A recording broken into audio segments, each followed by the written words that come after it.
everyone, welcome back to my channel. I'm Wandering Nancy and I do hotel reviews all around the world. I give the most authentic feedback based on my own staying experience. In today's video, I'm going to have a hotel review on DoubleTree by Hilton in Rome. Before we get started, just a heads up, in the following weeks, I'm going to have a hotel review on Marriott Mela House Cairo, Bagnoli Hotel Regina.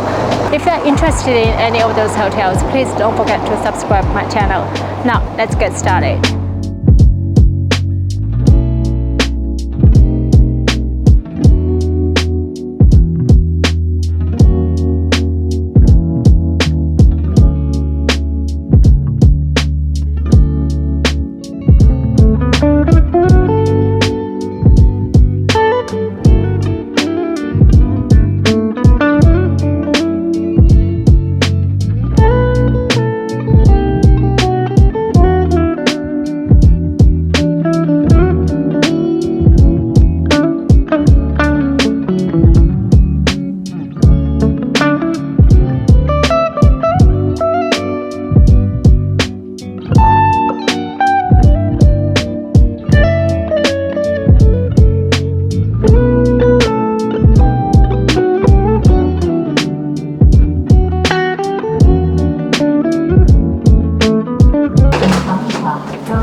We've already checked in and our room is on the 4th floor.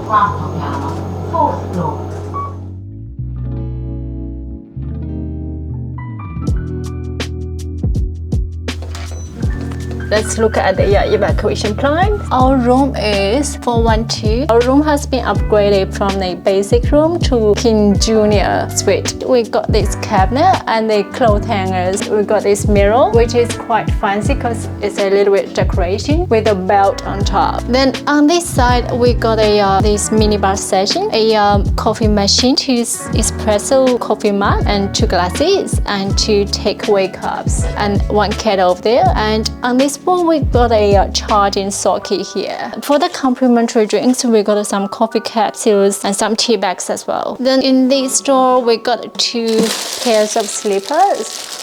We got a 1 bathrobe here, then another bathrobe in the last door. Let's check this one. We got a indoor safe here, and down here is our mini bar. So in this one, we got 2 waters inside. Then on this side, we got bathroom up there. Slide to this door, come on in. Wow, this bench is quite low. I love the decoration, I love the design. Very small bench here, a switch panel just over there. This is a temperature control. Then this is a shade socket, a charging socket, and what's this one? It's a Bluetooth button there. I'm not sure what's that for. I'll check it out later. And 2 hand towels here, a mirror. Yeah, again, we got this lovely belt up there. Quite small basin. Crabtree and Evelyn amenities just over there a lot. And down here, we got heaps of towels up there as well. We got more towels, a toilet paper roll, and a bidet just down the bottom. Then come over here, we got a nice painting of the top, a hair dryer in a pouch, and some tissue bar. And look at this design. They put it like in a little bowl. And this is a sanitary bag over there. Then down here we got the toilet, another toilet paper roll, and a toilet brush. Then here we got a separate shower room. The shower room is quite big as well. We got a very big rain shower head and a separate shower head, like flexible right here. And we got a holder here so we can put our amenities inside. And yeah, we got this cord. And it's an emergency cord as well, so don't pull it until if you got any emergency happen. Then here we got a small living area here. Got a nice coffee table, a magazine holder, and a nice couch here. Next to this couch, we got this round table and a chair here. And we got a some switch panel here. Then this is 2 USB charging socket, and another one is for the internet, and a beautiful lamp over the top. On this side, we got 2 bells hanging a TV here. Just a very lovely decoration. And I got this lovely table. It's empty, and this this is a king size bed. Then we got this oval side table, a small side table and a telephone here. Next to the bed we got a switch panel here and 2 USB charging sockets here. And this is a Radio 9. Then on the other side, the same thing, two USB sockets, a switch panel and a Radio 9. Beautiful photograph of the top. Down the bottom, we also got this charging socket over there as well. So it's really quite nice. Like for us, we do have a lot of things to charge every day. Hey guys, just to let you know, we've received this 15% of voucher to be used in a bar and restaurant, and the bar is open till the midnight, so we are going to check out the rooftop bar now.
Hi everyone, just to let you know, this morning we didn't have time to summarize the highlights, lowlights and membership benefits for staying with DoubleTree by Hilton at Rome Monte in the hotel. So I'm currently on the train to Firenze and I will give you a quick summary. Overall, I would like to say this hotel has a very smart location. It is quite close to the Roma Termini station. Google says it's about like 8 minutes walk, but indeed it only took us about 4 minutes to the hotel. And the second thing I want to mention is hotel design. It's quite beautiful and nice taste. I really love the hotel lobby is really amazing. And the third thing I want to mention is the breakfast buffet. I really love the croissant. It tastes so delicious. One thing really surprised me is it even offers wine in the early morning, and when we finished our breakfast buffet, came out, we noticed people are already started drinking wine in the early morning, which is quite new to me. Last but not least, I would like to say the staff there is very friendly. Both check-in and check-out process are quite smooth. So for the low light, I really don't have anything to complain. It's a very small hotel. I do love staying with a small hotels with such a fancy design. As a Hilton Diamond, our room has been upgraded and we've received 2 complimentary breakfasts in the morning and 2 complimentary bottles of water. And they've offered to give us the cookie, but because I wasn't that hungry, so I didn't accept it. That's pretty much about this hotel. In my next video, I'm going to have a hotel review on Mary Manor House, Cairo. Thank you for watching and I will see you in my next video. Bye now.